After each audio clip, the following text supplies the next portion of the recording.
I'll stand right here. I'm not gonna move because today I need a miracle. 3 times. 3 times.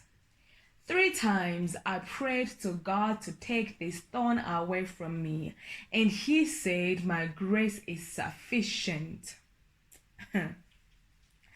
I looked at Him in disbelief, thinking, "God, can't you see my pain?" And He repeated, "My child, my grace is sufficient." I figured if I prayed and fasted more, He will change His mind, so I did. I went back to Him with a list of the things I did so that He can change the situation, and He said, "My child, my grace is sufficient." I figured my prayers were weak. So I looked for those who can pray for me, fast on my behalf, and they did. I went back to Him and He said, "My child, my grace is sufficient. Understand that this situation is not here to destroy you. It is a vessel to bring more souls to my kingdom. I, God, will strengthen you. Trust me when I say my grace is sufficient." So I went back to Him, this time with a different mindset, understanding that nothing can happen and nothing can happen and nothing can happen to me if God does not allow it. So I asked Him, "God, what is it that you want me to learn from this situation? And how can I use it for the purpose you have given me?"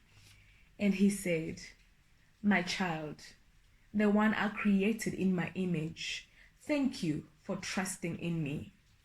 For all things work out for good for those who love the Lord and are called according to His purpose."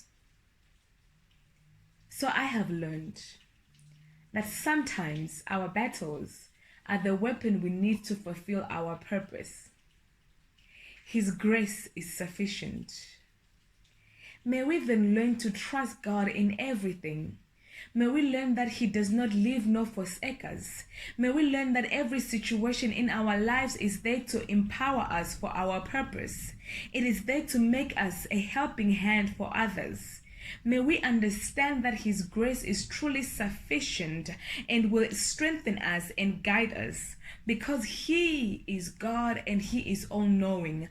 In His might, He is good and loving, and His grace is sufficient to empower us, to fulfill our calling, to enable us to be the people He created us to be. His grace is sufficient.